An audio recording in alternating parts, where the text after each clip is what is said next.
Today's theme that you're watching is gifts money can't buy. And the reason why I decided to do this theme today is because I'm sure you're shopping for gifts right now.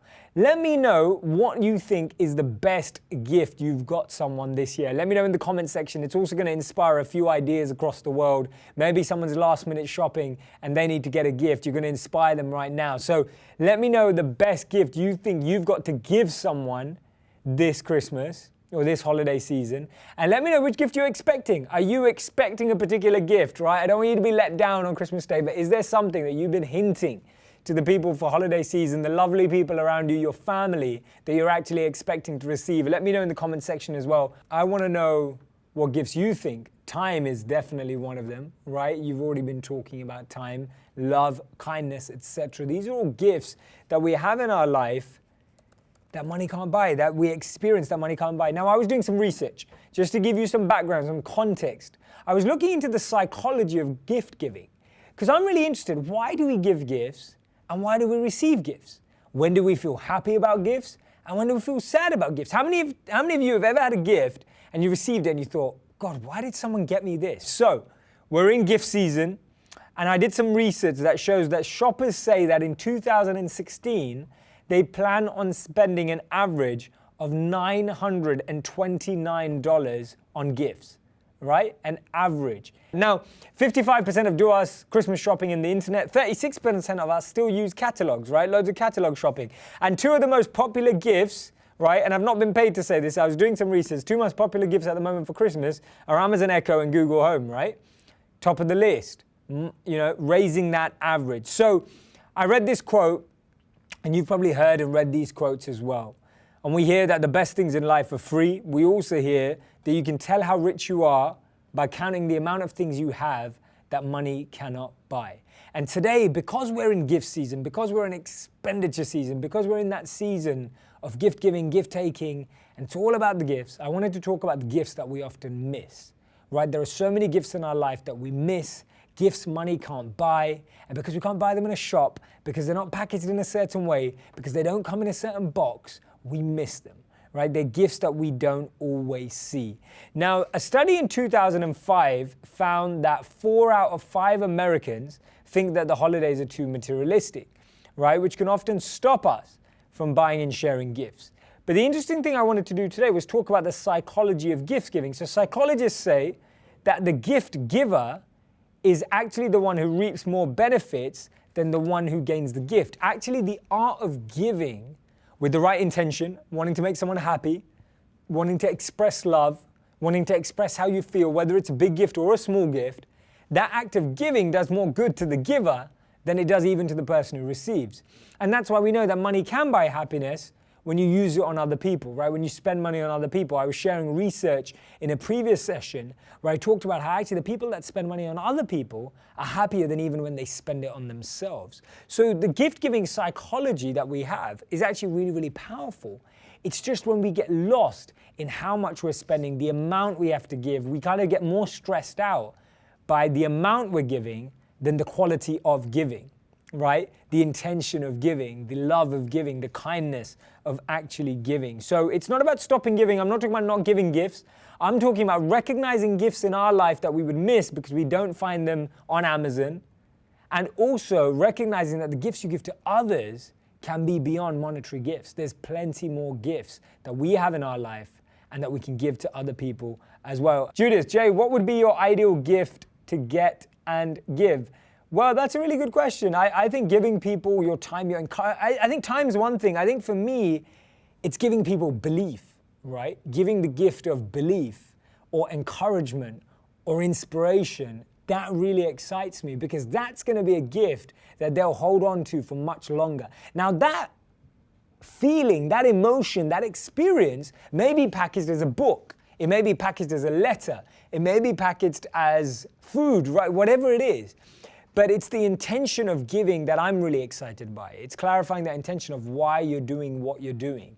That's what really makes a difference to me. So for me, giving the gift of belief, giving the gift of inspiration, giving the gift of encouragement is actually what stands out to me because that's something that person's gonna take in and keep as a gift forever.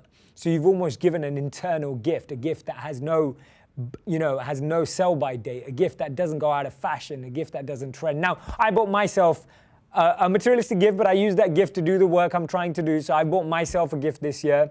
It's the new MacBook Pro that I'm really excited to have. So I really believe in those kind of gifts too. So I bought that for myself this year. And the aim is because I want to use that to do the work I'm doing, right? So it's about the intention behind the gift, not so much the gift itself. I hope that answers your question, and thanks for raising that point. Kevin, makes me wonder, do folks feel more appreciated with a material gift or a mental stimulation when knowing you are loved and respected by the giver? I think you've got to experiment, Kevin.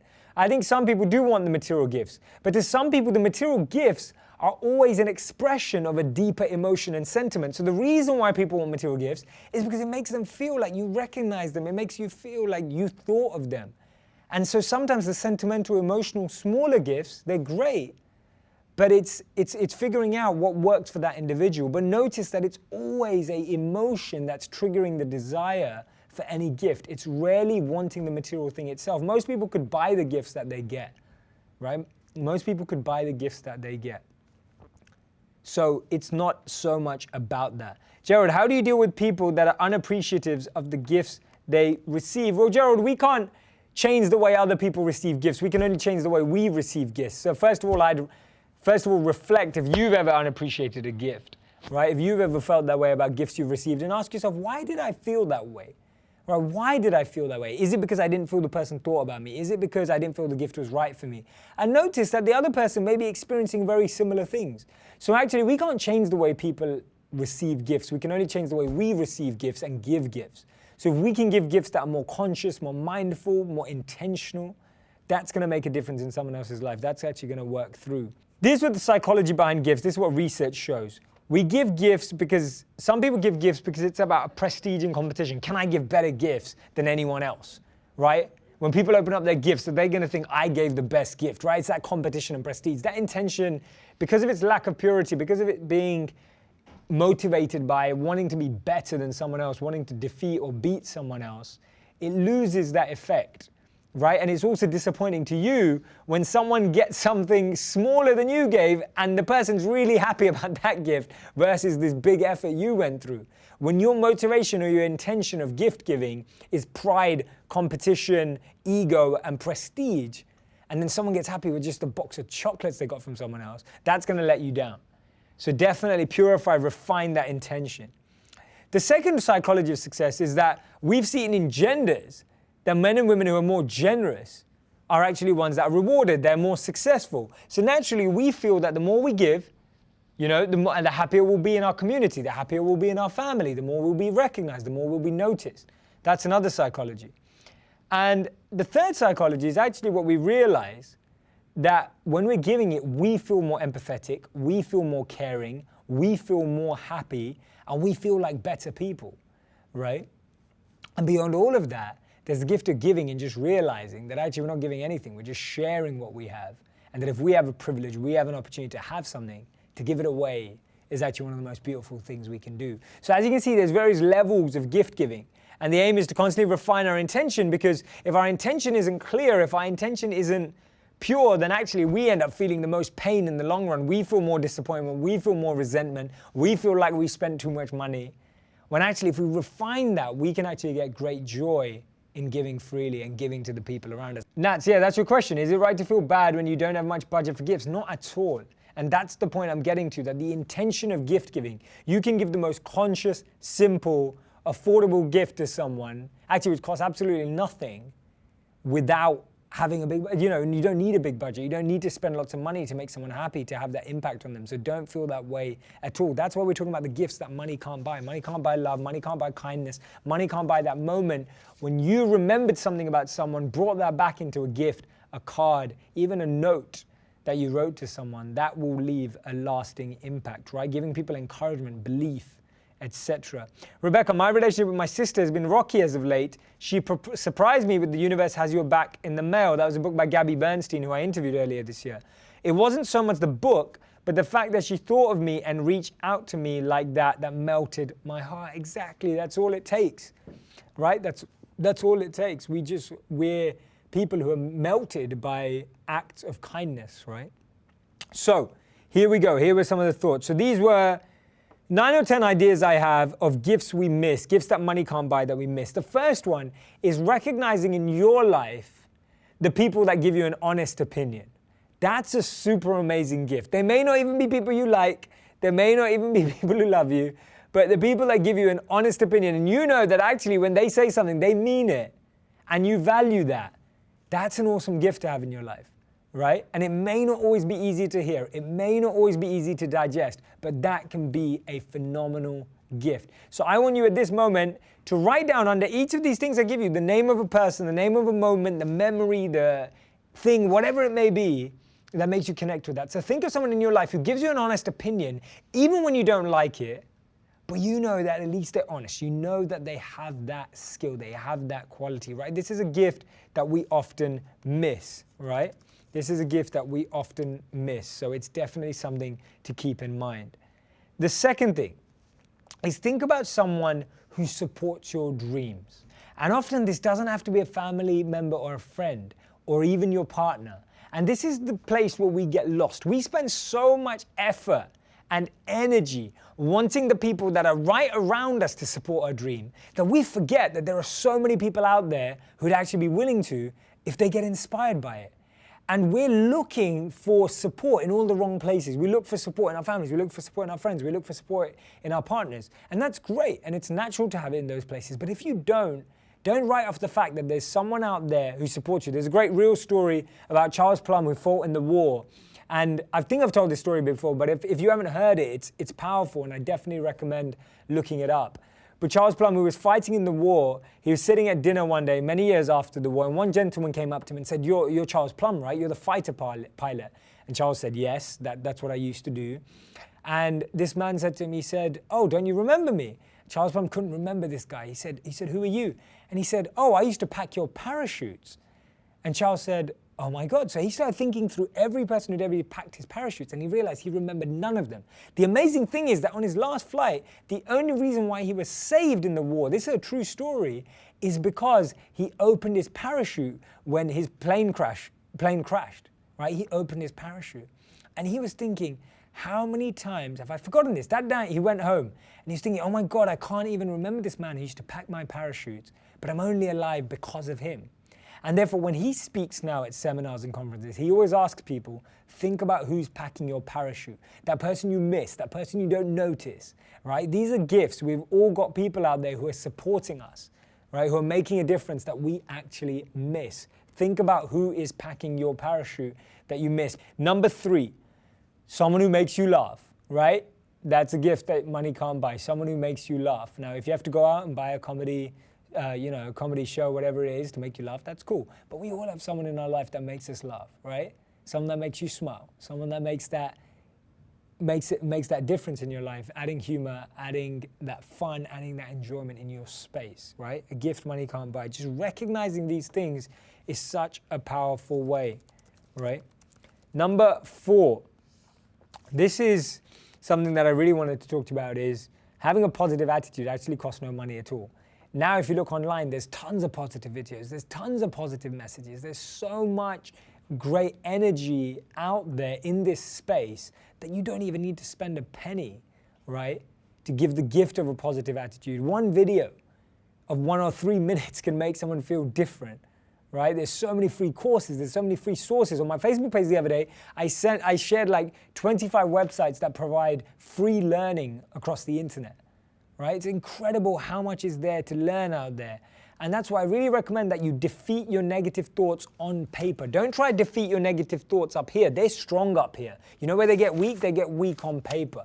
So defeat your negative thoughts on paper. Break them down on paper. You try to break them up on here, they'll win up here.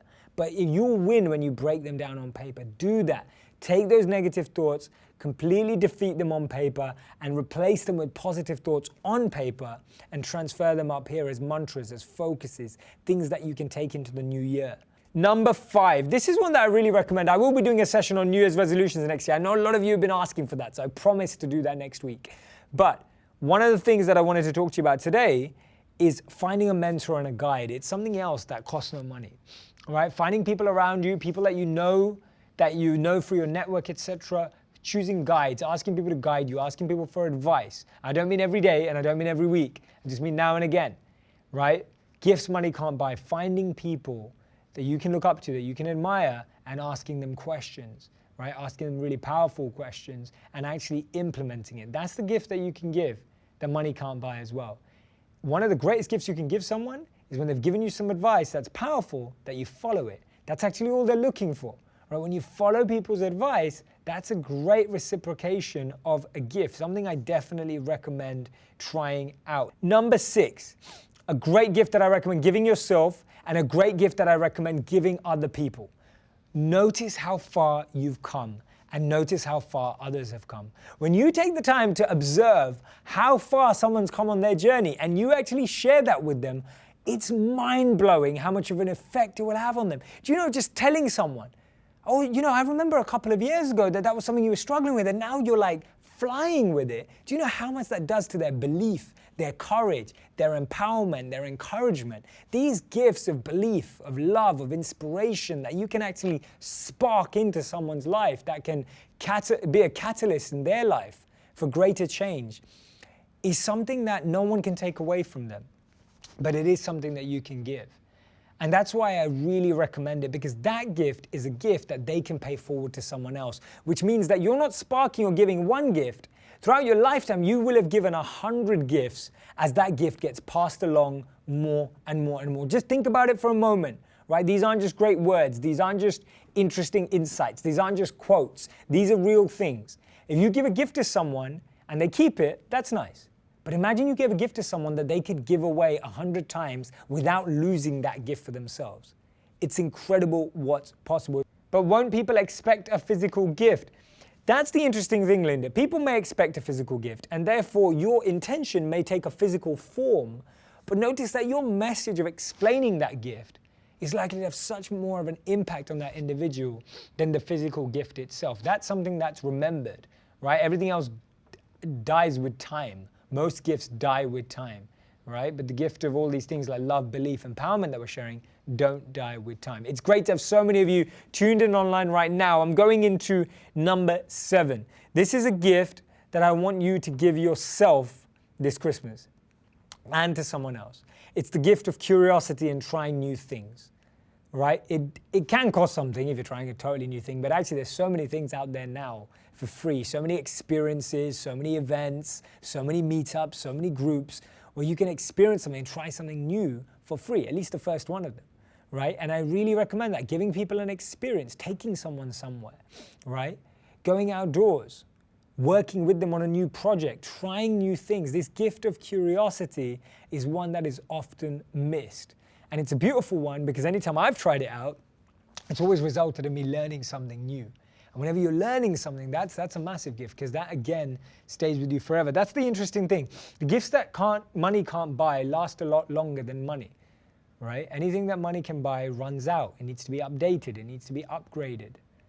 But these things don't. So really try and tune into that curiosity and what you can do. Sonia, this is amazing and just in time, but how can you relay this message to someone who truly believes that material things are all that matters? So Sonia, we were talking about this earlier. We can't always get other people to connect with this or to always, totally see eye to eye with this. The way we can is by showing in our own life how we're not looking for material things. But another way is also showing them and giving them these experiences. That's what I'm talking about, taking people on experiences, giving them the curiosity of learning. People have to experience these principles. They can't understand them theoretically.